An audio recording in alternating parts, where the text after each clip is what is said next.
Kanchrapara 100 English medium school, সেখান থেকে 1,77,00,000 টাকা উদ্ধার হয়েছে। আর সেই ঘটনায় গ্রেফতার করা হলো স্কুলের সেক্রেটারি এবং অ্যাকাউন্টেন্টকে।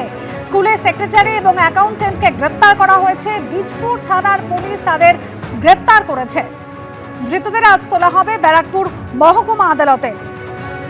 বুধবার সকালে ঘটনা। স্কুলের ভল্ট থেকে প্রায় 2.25 কোটি টাকা উদ্ধার হয়েছিল এবং ঘটনার পর থেকেই খোঁজ মিলছিল না পুরসভার প্রাক্তন চেয়ারম্যান, কাঁচরাপাড়া পুরসভার প্রাক্তন চেয়ারম্যান কমল অধিকারী এবং বীজপুরের প্রাক্তন তৃণমূল বিধায়ক সুবোধ অধিকারীর ভাইয়ের, যারা ছিলেন এই স্কুলের পরিচালন সমিতির সভাপতি পদে। একেবারে 18 থেকে 20টা প্যাকেট স্কুলের ভল্ট থেকে উদ্ধার হয়েছিল, যেখান থেকে প্রায় 2.25 কোটি টাকা উদ্ধার হয়েছিল। চোখ কপালে ওঠার জোগাড়, যেভাবে স্কুলের মধ্যে এত কোটি কোটি টাকা ছিল। বুধবার স্কুলের ভল্ট খোলা হয় এবং সেই প্যাকেটে মোড়া রাশি রাশি টাকা উদ্ধার হয়েছিল। আর সেই ঘটনায় এবার দুজনকে গ্রেফতার করা হয়েছে। সমীরণ পাল আমাদের প্রতিনিধি রয়েছেন আমাদের সঙ্গে। সমীরণ, হ্যাঁ দেখো, যেটা জানা যাচ্ছে যে গতকাল অভিযোগের ভিত্তিতে অভিক নাথ, যে স্কুলের অ্যাকাউন্টেন্ট, এবং জুনিয়র অ্যাকাউন্টেন্ট সায়ন পাল, তাদেরকে গ্রেফতার করেছে বীজপুর থানার পুলিশ। আজ তাদেরকে ব্যারাকপুর মহকুমা আদালতে পেশ করা এবং আদালতের কাছে নিজেদের হেফাজতে যে আবেদন জানাবে বীজপুর থানার পুলিশ।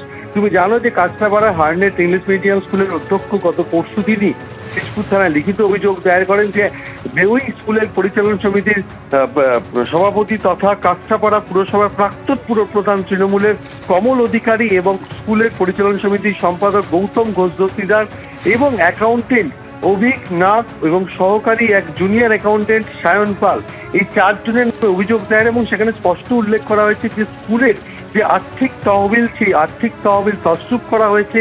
তার পাশাপাশি স্কুলের যে ভল্ট, সেটা একটি ব্যক্তিগত সম্পত্তি স্কুলের, সেই ভল্টে বেআইনিভাবে টাকা মজুত রাখা হয়েছে।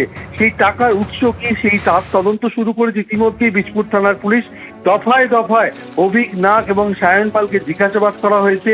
এখনো পর্যন্ত কোনো হদিশ পাওয়া যাচ্ছে না সভাপতি প্রাক্তন পুরপ্রধান কমল অধিকারী এবং সম্পাদক গৌতম ঘোষ দস্তিদার। এবং যেটা অভিযোগ উঠেছে এলাকার বাসিন্দাদের থেকে, এবং একজন পুস্তক বিক্রেতা অভিযোগ করেছে যে স্কুল আওয়ার্সের পর এখানে অসামাজিক কাজকর্ম চলতো, দুষ্কৃতীদের আড্ডা ছিল। তার পাশাপাশি এত টাকা, অর্থাৎ 1,77,00,000 টাকা কোথা থেকে এলো, তার উত্তর জানার চেষ্টা করছে বীজপুর থানার পুলিশ। ধন্যবাদ সমীরণ।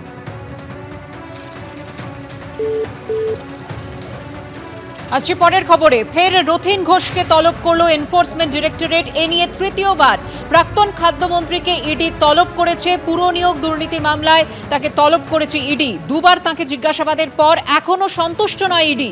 আগামী সপ্তাহে ইডি দফতরে হাজিরা দিতে হবে, এমনটাই নির্দেশ দেওয়া হয়েছে। আগামী সপ্তাহে হাজিরা দেবেন, এমনটাই ইডিকে জানিয়েছেন রথীন ঘোষ।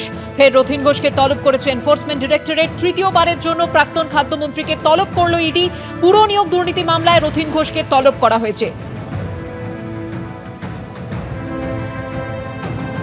এবিপি আনন্দ, এগিয়ে থাকে, এগিয়ে রাখে।